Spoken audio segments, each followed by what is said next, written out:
It's like a thing I can control. You know what I mean? What's your favorite meat? Just fucking red, like steak. Steak! Okay, beef is your... Actually, you know what? I love it as a tartare, though. I love raw. Okay. I love raw meat. I'm super. Well, you're a Texan, right? Yes, yeah. I'm Mexican. Texican? Hey, Were you born in Texas or Mexico? I was born in Texas, Okay. but my mother would often take me to Mexico growing up. And I was like I was just Family more there? connected to, I was definitely just more connected. I was raised by my mom, but I was definitely more connected to her side of the family. And they were all like, you know, they don't speak English. And we spent a lot of time in actual Mexico. And I just like all the traditions and Catholicism, all that bullshit. It all came from my mom. So I like identify as Mexican because I feel like I was brought up in the same culture. What part of Mexico did you guys visit? So my mom was born in Acapulco, and most of my cousins live in the state of Gómez and Torreón. And I have some cousins in like Juárez. My favorite uncle lives in Puerto Vallarta. It's like a resort town. It's like a beach resort town. Just so stupid, but it's beautiful. Yeah. I would live in a resort town. No, yeah, I was It'd gonna be say, fucking paradise every day. like, if you were selling me, like, a timeshare there, you would have had me at the name.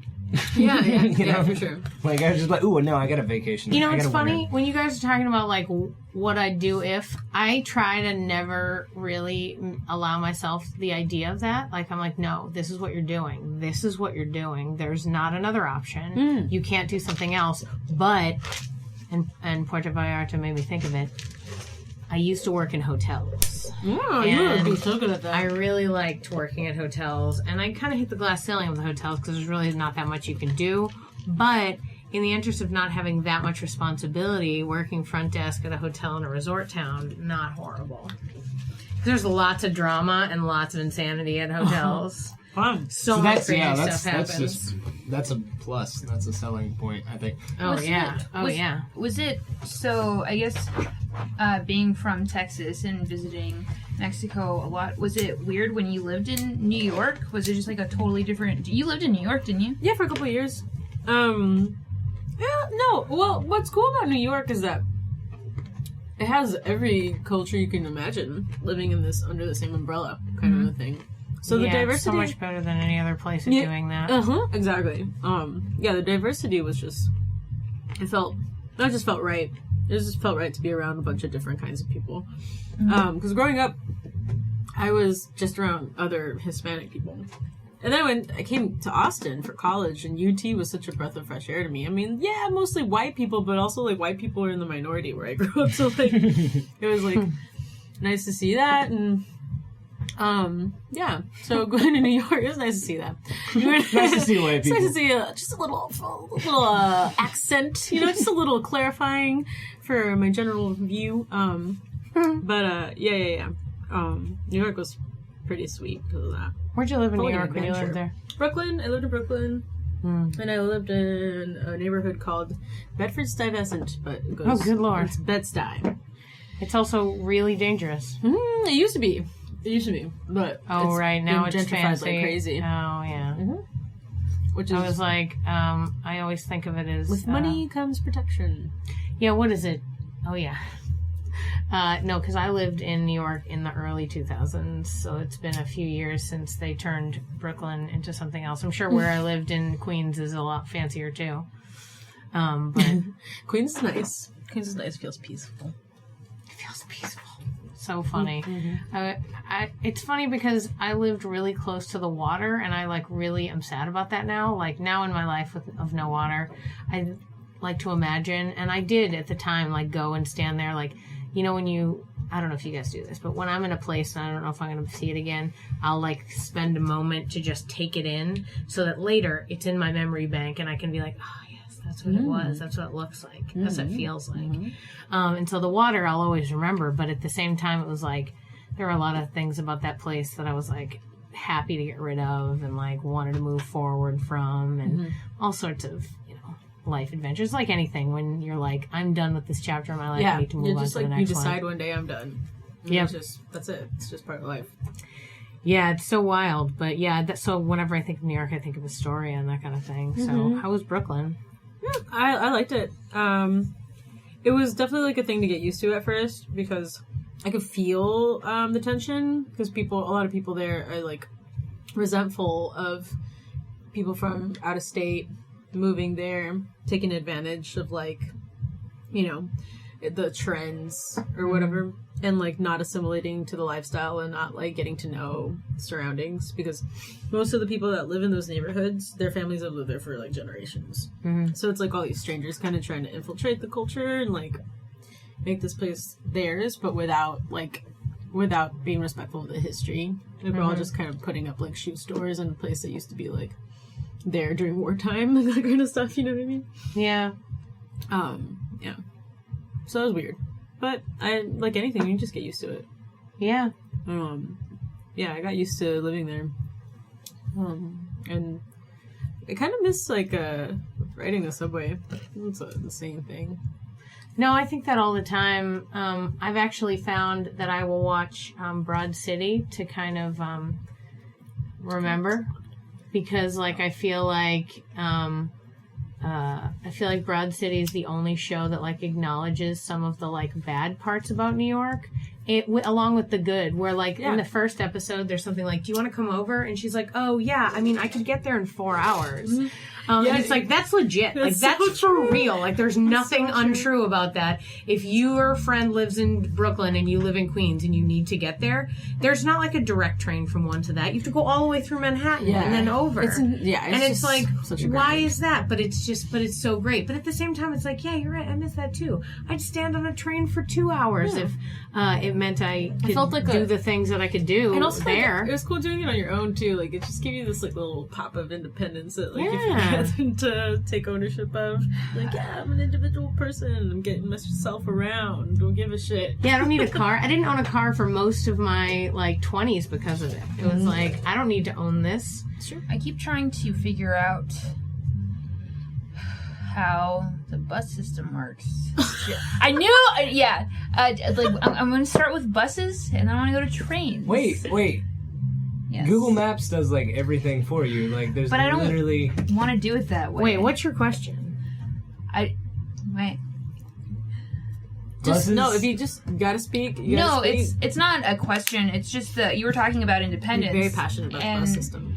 And how, like, yeah, you feel independent doing that. And, like, yeah, I want to figure that out myself. Yeah. Without using Google Maps. And I'll use it I would use it as a reference point when the time comes down to it. I mean, there's apps for the subway in New York, and there's also maps everywhere. Yeah. So it's not like you're winging it. You know what I mean? Right. Like, no, I understand that. It's clear what's happening. But it still gives me so much trouble because I've never done it before. So it's What are your main questions about like bus travel?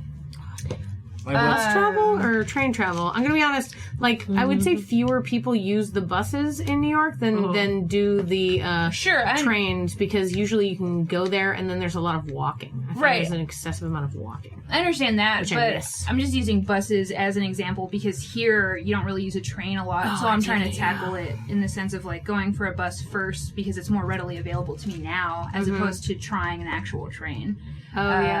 So it's like, okay, well, if I can figure out how to do the bus thing, then I can just go and figure out a train. And I understand that they're different, but it's like, I figured this one thing out. This thing can't be that much more different. Yeah, totally. But I still You had mentioned in the past that you were into the bus. Haven't you taken the bus before? I have taken the bus before, and I've allotted myself 2 hours to get to where I was trying to go. Because when I did use the map, it said, oh, it'll take you 45 minutes to get there. And I thought, no, well, I know myself. And I get lost all the time. And I had to take an Uber or a Lyft the rest of the way. I was actually very close. I was like 5 minutes away from work. I was like, God damn, I was so close. Yeah. Yeah. The way you like started that whole story, it was like there was an asshole bus somewhere nearby, and you wanted it to hear. Like I allotted myself 2 hours to get there, and still could not be delivered properly. You know. Yeah. Damn rogue bus. Yeah. There's just one. You guys like, been on outside. that rogue bus? You guys I've been on the rogue bus. Fuck that rogue bus. I've been on buses in places where, like, it takes you way far away, and then you're like, oh no, what's happening right now? But the longer I've spent in New York, the easier it became, to the point where I even went to the airport on the bus. There was a bus right near my train station. I was 10 blocks from the train station. There was a bus that would take you right to LaGuardia. But you had to know where you were going, because you just did. But it was like... So once I figured that out, I mean, it freed up everything. I never had to even get a taxi to the damn airport. It was so great. This is I just want to say, this is really fun. And thanks for inviting me. Oh, we're Thank happy you to for have you, being here. Yamina. It's like such a nice thing to be able to just talk. Yeah. Because, like, nobody does it anymore, you guys. That's why people fucking listen to podcasts. Like, we almost forgot what we sound like when we have conversations. It's all fucking text messages and Facebook. That's why we don't Google anything. Yeah. Because we'll get caught in it. I remember when Pokemon Go came, Wendell tried to make us look at the map on his phone. I was like, get away from me. Death. Just kidding. I don't really have that strong of an opinion. So when we first started, Yamina, you had said to me, we've known each other for so long, but we don't really know each other. And I think that that's correct. And I wondered, I don't know, what's your journey been like? I feel like we had the same sort of TNM years journey. How do you feel? What do you I have so many thoughts and so many memories. Yeah. Is this gonna be boring for you guys? Talk about... No, they're fine. Yeah, No. Where are we going? Well, you we're interject if you have God. a question. We're just gonna mime another conversation. That your Just listeners peas and can carrots, see. guys. Peas and carrots. It's so crazy, man. Like, okay, so what year graduating class were you? In what? Not year, number. Oh, I was the third. Okay, so you graduated Me and before Michael. me. I think when I met you, I already had the idea that you were a superior in some way. And maybe you weren't. Maybe you just, like, graduated classes, but, like, I don't think so. the thing about you is that you have this, like, presence of, like, complete authority. That's the thing about you. Every time I'm, like, around you, I'm like, Amy's in charge. Amy's fucking always in charge. So, forget Charles, because Amy's in town. Oh my god, I'm gonna do a parody called Amy in Charge. Please do it, because it's so true. That's how I always kind of felt about you. And so, probably as a youth, I was very intimidated by you. And you have, like, you have a big personality, and when you're on stage, you're, like, fucking 100%. No, you're so sweet. And that's really hard to learn to do. I think that's just something you have, which you do. But yeah, I think I just always kind of, I just conditioned myself to thinking we were in different leagues in a lot of ways. But I just felt like a new generation, even though, like, we started at the same time. Yeah, plus now we're just OG together. Now, with all these definitely noobs. now. Definitely now we're OG because my knees hurt. Am I right? Up top. I just gave myself a high five, you guys. She didn't even wait for anyone to try to high five with her. Yeah. She just wanted to go for it herself. Right. Oh no, that's funny. But no. And yes, I think just forever we've just been in different, like, you know how fucking TNM does this thing? Well, not just TNM, any kind of, like, theater organization, where, like, everybody clicks off a little bit. Oh, yeah. And all most of it has to do with your class. Because, Yeah. like, you go to class and you're with those people so much, like, you spend so much more time with people in your classes than you do with everyone else. So Yeah. you get close faster. Those all just become kind of, like, subgroups of the large group. Yeah. And we were different ones for sure. Well, I mean, I'll be honest. When you were talking about, I guess, I mean, I always feel a little apart no matter what group, even though this thing is so much more connecting, which again is why I prefer being on stage to not being on stage. Because when I'm on stage, and even like when we're doing this, we're all fully connected to one another. Oh, yeah. You know what I mean? Like there's sure. not like, you know, we're listening to each other. We're part of the journey of our conversation, whatever it is. But then as soon as we're not, I feel distant from everyone. I feel like separate. Being older doesn't help. And having the same reaction from my other friends too, of essentially feeling other from them. Yeah. Sort of has always made me feel like that. So sometimes I think I'm putting that out. Like, I feel like sometimes I'm doing that. That's my own little defense mechanism. Dude, I know. I think about that shit all the time. I'm like, the thing that I'm, like, most, like, paranoid about, I'm like, it's probably because I'm paranoid about it. That's the only reason. It's like, because I'm, like, emanating this fear. Yeah. And people can smell that on you, and they're just like, I'm gonna get around that. I don't know what that is, but I'm gonna avoid it. Yeah. You know what I mean? Like, I don't know.